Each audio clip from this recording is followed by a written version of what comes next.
Salut à tous, alors on est le 17 août là, 2018. Alors là c'est une petite vidéo bonus parce que en regardant l'autre fois sur YouTube là, sur les chaînes que je regarde un peu, que je suis, donc il y en a un qui avait préparé une mobilette, alors c'est un professionnel, hein, c'est pas un amateur, donc il avait monté un moteur sur une MBK 51, donc cylindre, piston, enfin tout bien préparé. Donc là il était en cours de rodage. Et il se trouve qu'il a serré le moteur, donc il a tout démonté. Et la cause du serrage de son moteur, c'est un défaut au niveau de l'huile, enfin une huile qui était de mauvaise qualité.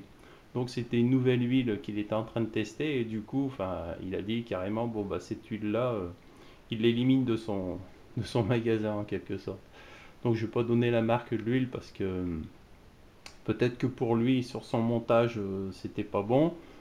Euh, Mais peut-être que pour d'autres, parce qu'après dans les commentaires, bon, il y en a qui disaient ah oui, cette huile-là, elle est bien, non, elle est pas bien. Enfin, bon, la marque, ça commence par un I, hein, vous vous débrouillez pour la trouver. Donc sinon, donc du coup, comme moi, on m'avait souvent posé la question pour l'huile, pour le mélange, pour le rodage. Du coup, je me suis dit bon, je vais faire une petite vidéo là-dessus. Mais avant de faire la vidéo là-dessus, j'ai fait quand même pas mal de recherches pour compléter un peu ce que je savais moi sur les huiles et tout ça. Donc j'ai fait 2 3 jours de recherche, hein, sur internet, j'en ai passé des heures entre les sites des fabricants d'huile, les sites des pétroliers. J'ai été carrément voir pour les normes sur les sites qui font l'homologation pour les huiles et tout ça. Après j'ai même trouvé des sites de distributeurs d'huile là, qui vendent aux professionnels. Alors certains vendent que aux professionnels, d'autres vendent aux professionnels et aux particuliers. Bon, enfin, particulier, il faut déjà acheter des grosses quantités d'huile parce qu'ils vous vendent pas un petit bidon d'un litre, quoi, hein. C'est tout de suite des grosses quantités, surtout avec les frais de port et tout ça. Enfin bref. Donc du coup, comme moi on m'avait souvent posé des questions là, pour est-ce que je fais un rodage, combien de temps, etc. Alors bon, les moteurs, j'essaye déjà de les monter le mieux possible, hein. On fait un petit contrôle avant, etc. Oui, je fais un rodage. Et, et voilà, donc pendant le rodage, ben, on tire pas trop dessus, hein, on fait attention, etc. En fin de rodage, à la limite, on peut regarder la bougie. Même en cours de rodage, on démonte la bougie pour voir si le mélange il est correct et tout ça. Et donc là, je profitais aujourd'hui que je refais mes huiles et tout ça, enfin mes mélanges d'huile pour faire la vidéo. Donc, moi, je tourne au samplon 95. J'ai toujours tourné au samplon 95 et je vais continuer de tourner au samplon 95. Alors, en huile, moi donc je fais mon mélange d'huile moi-même, hein, avec diverses huiles. Donc ça, je ne vais pas vous donner la recette puisque c'est mon petit secret, on va dire. Mais bon, ça me donne une huile qui est en semi-synthèse. Donc là, j'en ai mis là-dedans. Vous voyez, au niveau de la couleur, on va dire elle est bleue, un peu bleutée, enfin elle tire un peu sur le turquoise, quoi. Donc ça c'est l'huile donc semi-synthèse, moi mon mélange d'huile, et voilà avec quoi je tourne. Donc ça c'est quand je fais mes mélanges de carburant, ça me sert pour mon dosage, parce que quand je fais mon dosage d'huile, donc je dose pour 4 litres que je mets dans mon jerrycan. Ensuite je vais chercher mes 4 litres de samplon 95, comme ça le mélange se fait. Et une fois que j'ai mes 4 litres de samplon 95, ben, je le transvase dans des bidons. Donc là vous voyez, là c'est du samplon 95 dosé à 3% d'huile. Alors au niveau de la couleur, c'est légèrement verdâtre, hein, on va dire. Ouais, un petit vert. Je sais pas si ça rend très bien la vidéo, mais enfin, on voit la couleur que ça a, quoi. Donc c'est du samplon 95 dosé à 3% d'huile, donc en semi-synthèse. Là j'avais mon autre bouteille, parce que je mets ça dans 2 bouteilles. Parce que comme j'ai une jerrycan plastique, bon elle ferme bien ma jerrycan plastique, mais je préfère ces bouteilles là qui elles ferment vraiment très très bien et qu'il n'y a pas du tout de fuite, ça sent pas l'essence et c'est vraiment nickel. En plus ça permet de contrôler un peu la couleur et donc derrière c'est mes bidons qui me servent pour mes dosages d'huile, etc. Donc pour ce qui est du rodage, mélange, etc. Donc vous savez que je tourne au samplon 95. Donc pour ce qui est du rodage, alors le constructeur du moteur, lui, il vous donne 6% d'huile durant le rodage et ensuite 5% d'huile. Alors ça, honnêtement, je trouve que c'est beaucoup trop. Vous allez déjà gaspiller de l'huile, donc c'est une dépense inutile. Vous allez encrasser votre moteur, puis au niveau pollution, c'est pas terrible non plus. Donc moi, pour le rodage, quand je prends de l'essence, c'est 4 litres. Donc pour la première fois où je mets de l'essence, quand le moteur est tout neuf, donc je mets 4 litres de samplon 95 et je dose à 5% d'huile, donc ma semi-synthèse faite maison. Ensuite, deuxième achat de carburant, c'est 4 litres, toujours avec du samplon 95, mais cette fois-ci je dose à 4%. Le troisième achat, c'est toujours 4 litres de samplon 95, mais cette fois-ci je dose à 3%. Et ensuite, quand je retourne chercher du carburant, c'est toujours 4 litres de samplon 95 et que je dose à 3%. Voilà. Et donc ça pour tous mes moteurs et ça va honnêtement très bien. Donc là, on va passer au truc suivant.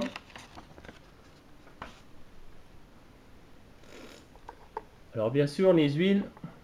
Donc les huiles de temps, à la base, vous avez une huile minérale. Ensuite, vous passez sur des semi-synthèses. Alors les semi-synthèses, on va dire qu'en général, les constructeurs, ils ont une base de 65% d'huile minérale et de 35% d'huile de synthèse. Voilà, ça c'est grosso modo, dans la majorité des cas, on est là-dessus. Et ensuite, vous avez la synthèse à 100%. Alors pour ce qui est des normes de l'huile de temps, les normes les plus élevées et qu'il faut avoir, c'est la API-TC, donc entre parenthèses la TSC3. Ensuite, vous avez la ISO-LEGD et ensuite la JASO-FD. Ça, c'est les trois normes qui sont le plus élevées. Donc, si vos huiles, elles sont à ces normes-là, eh ben, vous êtes tranquille.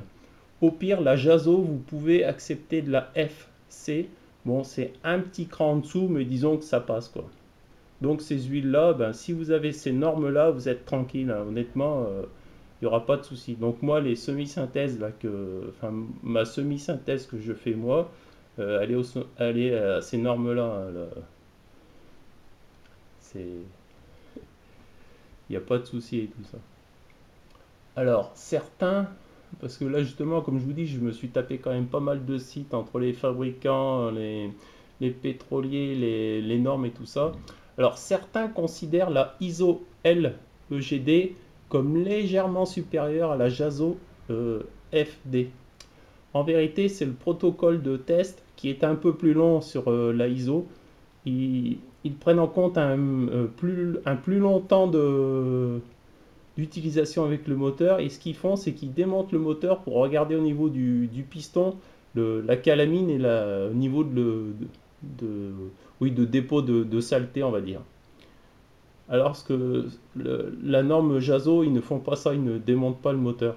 Mais la JASO FD, honnêtement, la norme est grosso modo exactement la même par rapport à la ISO. La seule différence, c'est que la ISO, il démonte le moteur pour contrôler le niveau d'encrassement. Mais au niveau qualité, les deux se valent, hein. Donc voilà. Donc il y en a, ils préfèrent parce que ce soit démonté. Ils disent, oh, c'est vraiment un contrôle. Mais bon, honnêtement, c'est pareil. Voilà. Il y a juste cette petite, on va dire, polémique. Bien sûr, ceux qui disent, oh non, la ISO, elle est mieux parce que moi, il contrôle l'encrassement. Mais la JASO FD, elle est exactement pareille, hein. Bon, voilà, c'est un système d'homologation, hein. Sinon, vous pouvez y aller. Donc, on va passer aux autres trucs. Donc, alors moi, mon huile, c'est un mélange maison. Donc, ça me donne une huile semi-synthèse. Alors, moi, j'en vends un petit peu, mais je vends sur place, hein. Je ne fais pas de l'expédition de bidon, puisque avec les frais de port, ça coûte très cher sinon. Et donc, moi, mon mélange d'huile, ça me donne une huile à 4,50 € du litre, ce qui est quand même, je trouve, assez bien placé. Alors, c'est vrai que vous avez des huiles qui sont moins chères, hein. Vous allez en grande surface, vous allez peut-être en trouver en dessous de 4,50 € du litre. Je répète, hein, pour de la semi-synthèse, hein. Mais bon, honnêtement, moi, j'en suis très content. Donc voilà, ça vous donne une idée un peu des mélanges que je fais, un peu de la valeur que ça a.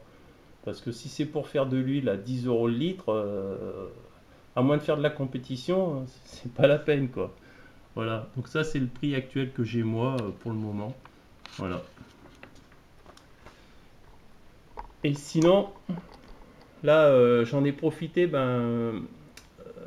je fais cette vidéo en même temps parce que je refais mon stock d'huile.